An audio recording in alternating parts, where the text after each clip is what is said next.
Hi, I'm Heidi Herriott. Welcome to Horsetrix. Horsetrix is a step-by-step trick horse training program that will allow you to train your own horse to do some fun tricks. Well, I'm happy to have you here. Let's get started. Hi, welcome to Horsetrix. Today we're going to be teaching a really fun trick, the smile, and of course some general horsemanship techniques. So stay tuned, we'll be right back. So we're ready to get started. As always, I want to start with some phase 1 and phase 2 training to remind you that you need to work your horse before we start doing the tricks. I also want to review the principles of training quickly. Remember, those are safety first. Always make sure you're in a safe environment. Bring your patience to the barn. You need to have patience. Capability, consistency and clarity, repetition, reward, discipline, and progress. So those are my principles of training. You want to always review those before you start training. I would like you to just post them right in your barn and take a look at them before you start training, or actually any interactions with your horse, and that'll help keep you on track. You can find those on my website, HeidiHerriott.com. Okay, so today we actually have some miniature horses we're going to have fun with, and I'd like to introduce you right now to my friend Donna and her little miniature horse. This is Magic. So what we're going to do is have Magic do a little round penning for us, but he actually does a little bit more liberty, and you can see he's all decked out here. So let's get started. Go ahead, Donna, and start running him around. I'll step out.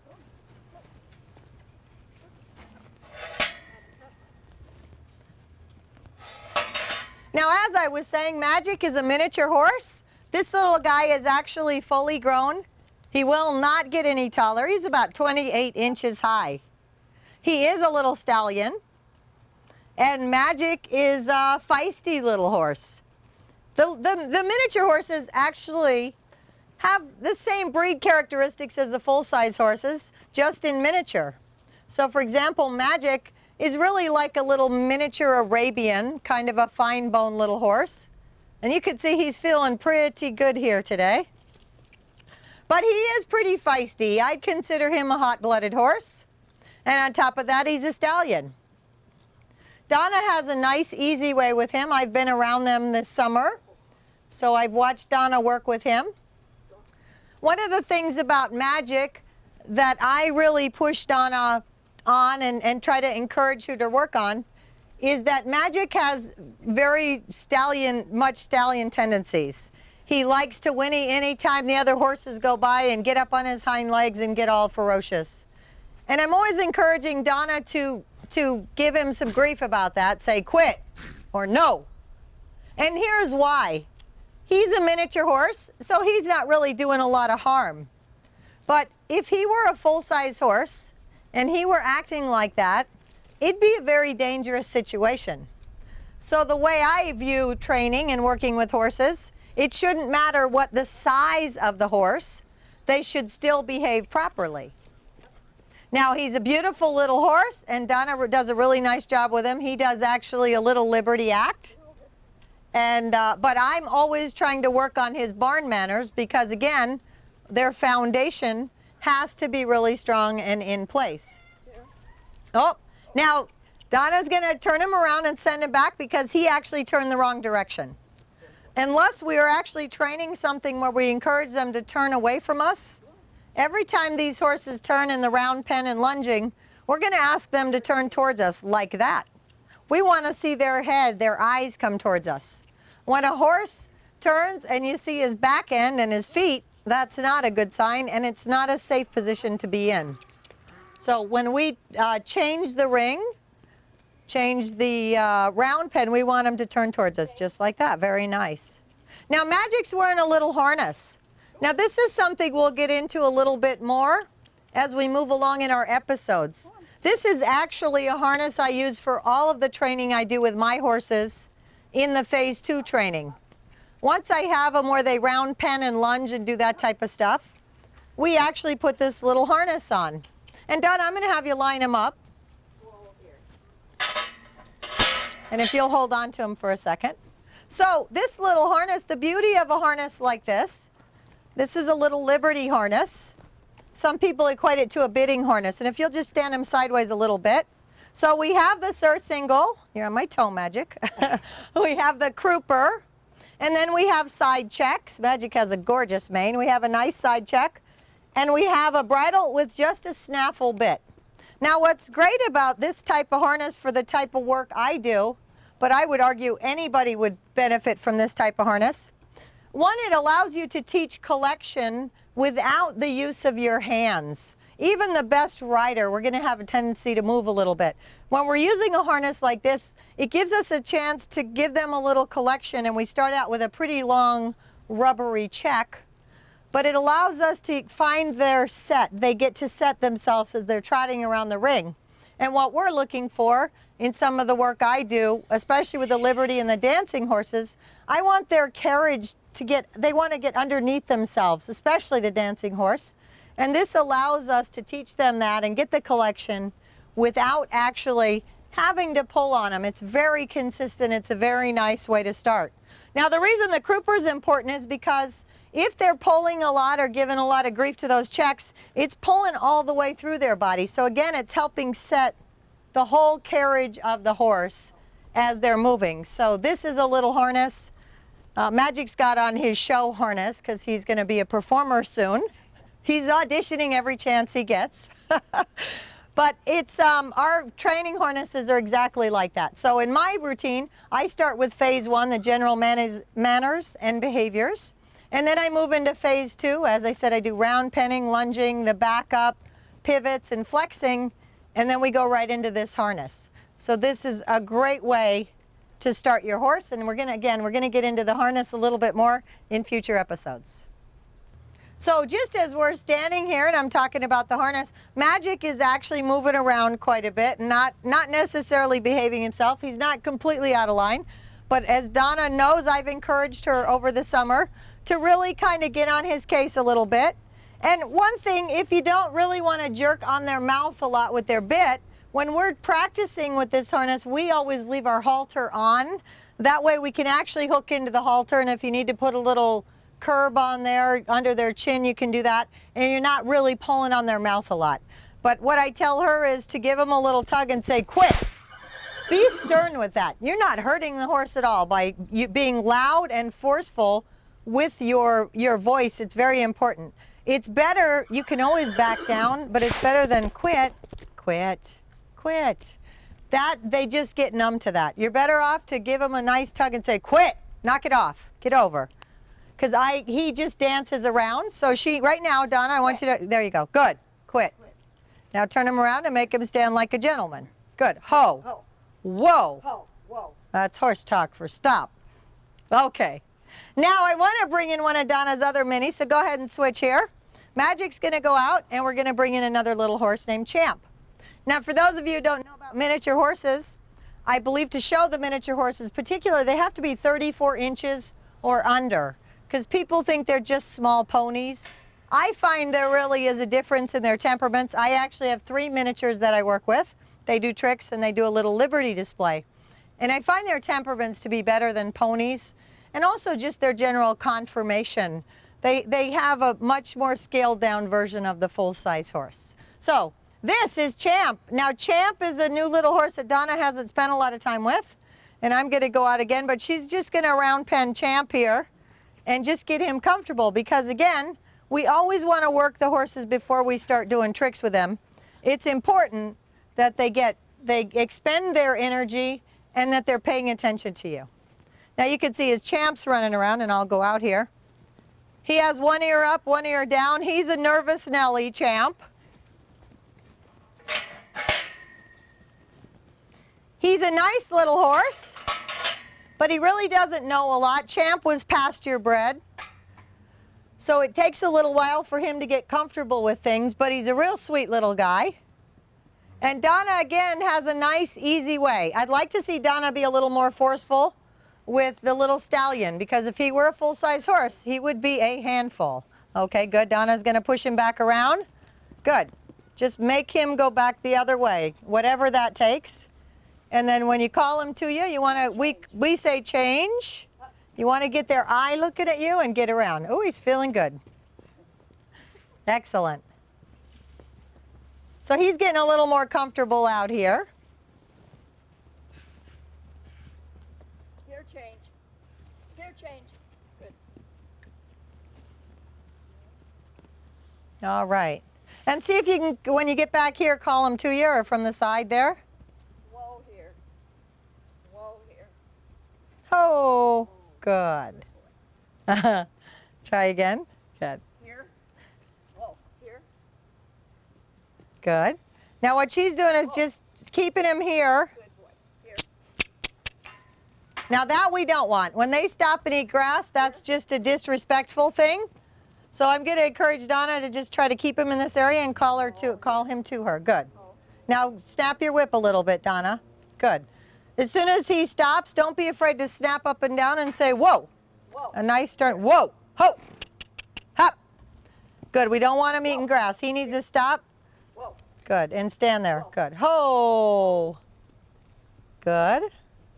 Give it another minute. Call him to you. Champ. Good. Ho. Good. Up. Whoa. Here.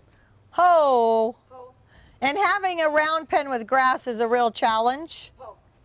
Good. Good. Stay right there. Now, nice and easy. Snap your whip and call him to you. Whoa. Here. Ho. Good. Good. We don't want him to go by because we've asked him to do something, so now he needs to do it. We're committed now. Good. Ho. Champ. Quit. Good. Ho. Here. Ho. Good. Ho. Whoa. When they stop and eat grass like that, it just says they're absolutely paying no attention to what we're doing. So I find that disrespectful. It's another great reason to have a harness on them. Good. Make sure you keep calling him to you. Whoa, here. Whoa. Now he's nervous. Good. Ho. Ho. Whoa. Shaking his head. He's all nervous, but he needs to turn around. Whoa. Whoa. Good boy. Ho. Good. Good boy. Come on. That's what we're looking for. See, that's where in the principles of training the patience come in. Hold him now. If Donna would have let that go, it would have been a lot more difficult and taken a lot more time to get where we wanted to go. We have a saying in our family, we call this the pocket. The lavad. Beautiful, champ. You can let him go, Donna, and just run him around again. We like the rare, champ. He's auditioning. He wants to be in show business too. We call, when you get an animal in an area, and Donna, if you can let Champ just run around and help me explain, the pocket. So show me how you're going to keep a horse in that area over there. You're going to keep just stopping them, cutting them off there, and then coming this way and cutting them off. We call that the pocket. We don't let them out of that area. Good. Good. Until they do what we ask them to do. Call them to you. Good. I'm loving that. Excellent. Up. Good. Snap your whip when he does that. Up and down. Snap your whip up and down. Good. Good. There you go. Good. Champ, go on. Hop. That's what we're looking for. Now there's some strides made that right there today that will just save hours because she really insisted that he do that. This goes along with what I was saying about don't make excuses for your horse. Don't let them stop and eat grass. They're just disrespecting you when they do that. Come here. Fantastic. Now that is a great round penning session. Nice job, Donna. I love traveling around the country with my horses, performing and facilitating clinics. I get to meet a lot of great people. If you're interested in hosting a clinic and you have a facility or a location, let me know. I'd be happy to discuss it with you. There's a lot of options available. We can do trick horse training, liberty training, dancing, high school horse training, and or general horsemanship. So lots of options available. I'd love to come to you and facilitate a clinic. For more information, you can go to HeidiHerriott.com. Well, now we're going to train the smile. We're going to have some fun with that. And to show you the smile, I've enlisted the help of Lucky Star. So Lucky Star, how about a big smile for us? Pretty smile. Just like that. Now we're going to train the smile with some other miniatures. Okay, so now we're going to teach you how to train the smile, and we've enlisted the help of a few miniatures here. We've got a little miniature convention going on. So we have Magic, we have Champ, And we've also invited now little Lily, and my daughter Cassidy has her. Lily's one of my other little horses. And she's just learning to smile, so we invited her along as well. Now, the smile's the easiest trick to train, so we're gonna show you how this works. What you wanna do, you have your halter on your horse. Again, tools intact, a little webbing halter. If you have reins, that's fine. We have lead ropes on all the horses. And you wanna have some treats. Treats are very important in this. And this is a trick that really can be trained anywhere. This is the only trick that I say you can train in the stall, because you can actually train it as you're going back and forth in the barn during the day. So what we're gonna do is take our treat, find a favorite treat that they have. I actually like to train with alfalfa cubes. They're inexpensive, the horses like them, and I can break them up as I need be. Now, these horses are being just a little silly here. And again, that's why you always wanna make sure your horses are worked out and that they have very good manners. So, okay, so take your treat, and all we're gonna do to start out is rub the treat along their top lip. And we would just like that. Good boy, Champ. We want to hold it for a minute. We want him to try to hold there. See how he's holding it for a minute? I don't want to bite. I want the top lip to come up. Good boy. That was very good. Okay, so let's try it now. Cassidy and Donna, let's move over here. Okay. Oh, Lily's got it. Fantastic. That's a very nice smile. Lily's done this a couple times, but she hasn't quite gotten it. And there's Magic. Excellent. And let's do Champ one more time. Now, you want to see something funny on the smile. Instead of watching the horse, watch the people training the smile. It's very hard to train a smile without doing this. Smile, smile. So it's kind of fun to train the smile and watch the person who's training it. Okay, so let's try that again. All of them are doing a fantastic job.